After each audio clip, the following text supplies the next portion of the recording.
ನಮಸ್ಕಾರ ಸ್ನೇಹಿತರೆ, story world ಅನ್ನೋ ಚಾನಲ್ಗೆ ಸ್ವಾಗತ. ದುರುದ್ದೇಶ ಧೃತರಾಷ್ಟ್ರನ ಕತೆ ನಿಮಗೆ ಗೊತ್ತಿದೆಯಾ? ಗೊತ್ತಿಲ್ಲ ಆದರೆ ಈ ಕಥೆಯಲ್ಲಿ ಕೇಳೋಣ ಬನ್ನಿ.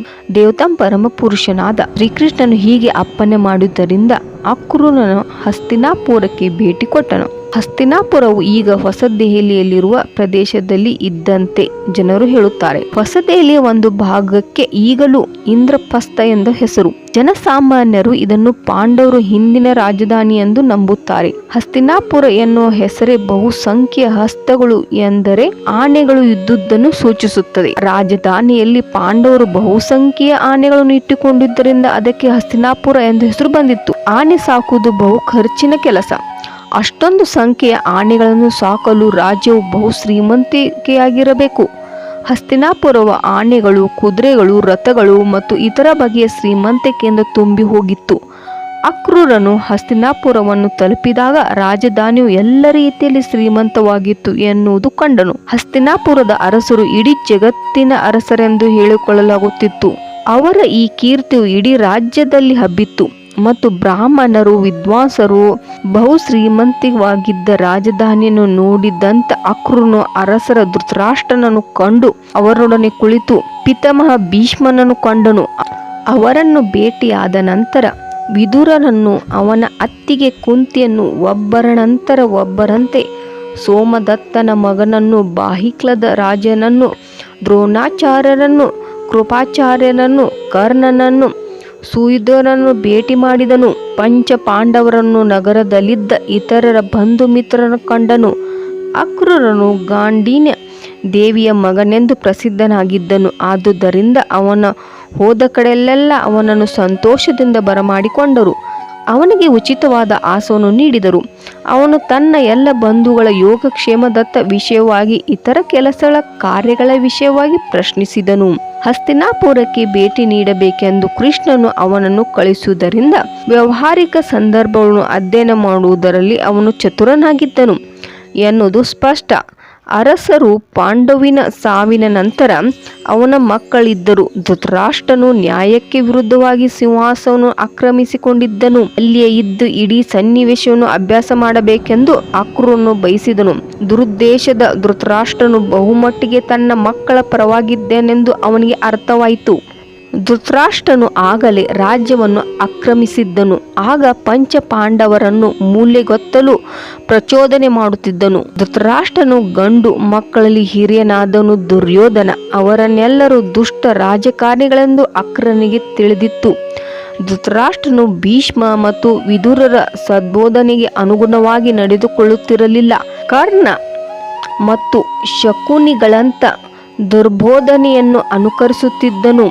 ಕೆಲವು ತಿಂಗಳ ಕಾಲ ಹಸ್ತಿನಾಪುರದಲ್ಲಿ ಇದ್ದು ರಾಜಕೀಯ ಸನ್ನಿವೇಶವನ್ನು ಸಮಗ್ರವಾಗಿ ಅಧ್ಯಯನ ಮಾಡಲು ಅಕ್ರೂರನು ತೀರ್ಮಾನಿಸಿದನು. ಪಂಚ ಪಾಂಡವರ ಅಸಾಧಾರಣ ಯುದ್ಧ ಕೌಶಲ್ಯ ಮತ್ತು ಅವರ ದೈಹಿಕ ಶಕ್ತಿಯಿಂದಾಗಿ ಧೃತರಾಷ್ಟ್ರನಿಗೆ ಬಹಳ ಅಸಹನೀಯ ಅಸೂಯೆ ಉಂಟಾದಿತ್ತು. ಕುಂತಿ ಮತ್ತು ವಿದುರರಿಂದ ಅಕ್ರೂರನಿಗೆ ಕ್ರಮೇಣ ತಿಳಿದಿತ್ತು. ಪಾಂಡವರ ವಿರುದ್ಧ ವಿರೋಚಿತ ವರ್ತನೆ, ಧೀರರ, ಕ್ಷತ್ರಿಯರ ಎಲ್ಲ ಒಳ್ಳೆಯ ಗುಣ ಅವನಲ್ಲಿ ಕಾಣುತ್ತಿದ್ದವು. ಅವರು ಸದಾ ಪ್ರಜೆಗಳ ಹಿತವನ್ನೇ ಯೋಚಿಸಿದ್ದು. ಹೊಣೆಗಾರಿಕೆ ಅರಿತ ರಾಜಕುಮಾರರು ಅಸೂಯೆಯಿಂದ ಪ್ರೇರಿತರಾದ ಧೃತರಾಷ್ಟ್ರನು ದುರ್ಬೋಧನೆಗೆ ಒಳಗಾದ ತನ್ನ ಮಗನೊಡನೆ ಯೋಚಿಸಿ ಪಾಂಡವರಿಗೆ ವಿಷ ಹಾಕಿ ಕೊಲ್ಲಲು ಪ್ರಯತ್ನಿಸುವುದೆಂದು ಅಕ್ರೂರನಿಗೆ ತಿಳಿಯಿತು. ಅಕ್ರೂರನು ಕುಂತಿಯ ನಂಟ. ಆದುದರಿಂದ ಅವನನ್ನು ಭೇಟಿಯಾದಾಗ ಅವಳು ತನ್ನ ತಂದೆ ಕಡೆಯ ಬಂಧುಗಳ ವಿಷಯವಾಗಿ ವಿಚಾರಿಸಿದಳು. ತನ್ನ ತೌರವನ್ನು ಜ್ಞಾಪಿಸಿಕೊಂಡು ಅವಳು ಅತ್ತಳು. ತನ್ನ ತಂದೆ, ತಾಯಿ, ಸೋದರ ಸೋದರಿಯರು ಮತ್ತು ತನ್ನ ತೌರಿನ ಸ್ನೇಹಿತರು ಇನ್ನೂ ತನ್ನನ್ನು ಜ್ಞಾಪಿಸಿಕೊಳ್ಳುವರೇ ಎಂದು ಕೇಳಿದಳು. ಅವಳ ಮಹಾನ್ ಸೋದರಳಿಯಂದರಾದ ಕೃಷ್ಣ, ಬಲರಾಮರ ವಿಷಯವನ್ನು ವಿಶೇಷವಾಗಿ ಪ್ರಶ್ನಿಸಿ ತಿಳಿದುಕೊಂಡಳು. ಅವಳು ದೇವತಾ ಪರಮ ಪುರುಷನಾದ ಮತ್ತು ತನ್ನ ಭಕ್ತರಲ್ಲಿ ವಿಶೇಷ ಪ್ರೀತಿಯನ್ನುಟ್ಟಿಕೊಂಡಿರುವ ಕೃಷ್ಣನಿಗೆ, ನನ್ನ ಮಕ್ಕಳ ನೆನಪಿದೆಯೇ? ಬಲರಾಮನು ನಮ್ಮನ್ನು ಜ್ಞಾಪಿಸಿಕೊಳ್ಳುತ್ತಿದ್ದಾನೆಯೇ ಎಂದು ಕೇಳಿದಳು. ತನ್ನೊಳಗೆ ಕುಂತಿಗೆ ಹುಲಿಗಳ ಮಧ್ಯೆ ಇರುವ ಹೆಣ್ಣು ಜಿಂಕೆಯಂತೂ ಅನುಭವವಾಗುತ್ತಿತ್ತು. ವಾಸ್ತವವಾಗಿಯೂ ಅವಳ ಸ್ಥಿತಿಯು ಹಾಗೇ ಇತ್ತು. ತನ್ನ ಗಂಡ ಪಾಂಡವಿನ ಸಾವಿನಂತರ 5 ಪಾಂಡವರನ್ನು ಪೋಷಿಸುವುದು ಅವಳ ಕರ್ತವ್ಯವಾಗಿತ್ತು. ಆದರೆ ಸದಾ ಧೃತರಾಷ್ಟ್ರನು ಅವಳನ್ನು ಕೊಲ್ಲುವ ಯೋಚನೆಯಲ್ಲಿದ್ದನು.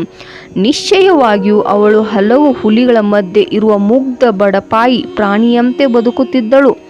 ಕೃಷ್ಣನ ಭಕ್ತಳಾಗಿದ್ದರಿಂದ ಅವಳು ಅವನನ್ನು ಕುರಿತು ಯೋಚಿಸುತ್ತಿದ್ದಳು. ಎಂದಾದರೊಂದು ದಿನ ಕೃಷ್ಣನು ಬಂದು ತಮ್ಮನ್ನೆಲ್ಲ ವಿಪತ್ತಿನ ಸ್ಥಿತಿಯಿಂದ ಪಾರು ಮಾಡುತ್ತಾನೆ ಎಂದು ನಿರೀಕ್ಷಿಸುತ್ತಿದ್ದಳು.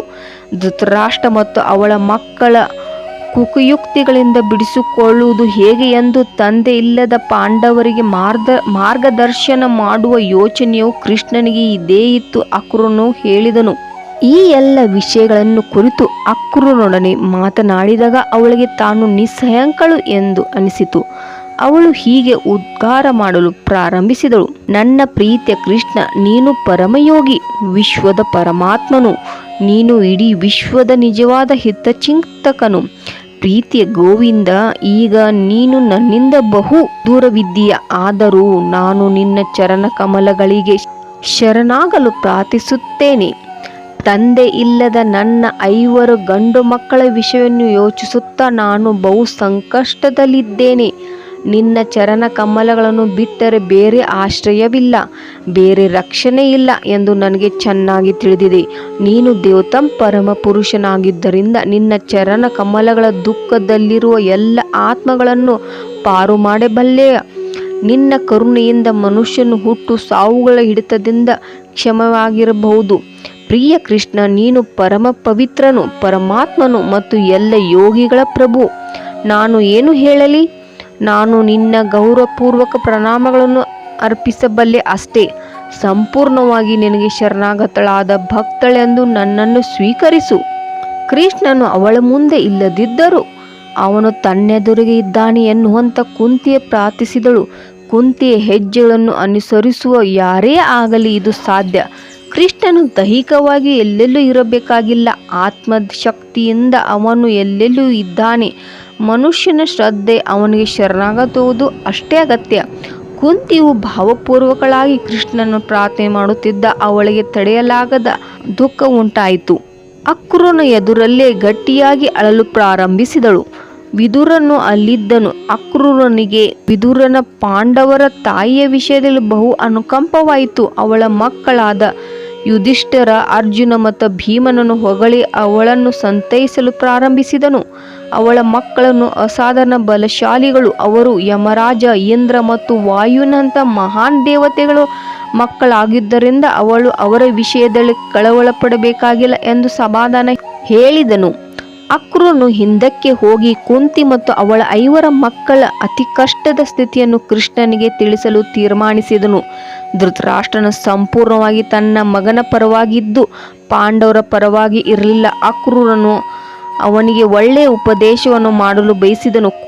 ಧೃತರಾಷ್ಟ್ರನ ದುಷ್ಟರಾಜನ ಬಗ್ಗೆ ಇನ್ನೂ ಕಥೆ ಇದೆ. ಮುಂದಿನ ವಿಡಿಯೋದಲ್ಲಿ ಕೇಳೋಣ. ಈ ಕಥೆ ನಿಮಗೆ ಇಷ್ಟವಾಗಿದ್ದಲ್ಲಿ ಲೈಕ್ ಮಾಡಿ, ಶೇರ್ ಮಾಡಿ ಮತ್ತು ಸಬ್ಸ್ಕ್ರೈಬ್ ಮಾಡಿ. ಹರೇ ಕೃಷ್ಣ, ಹರೇ ರಾಮ.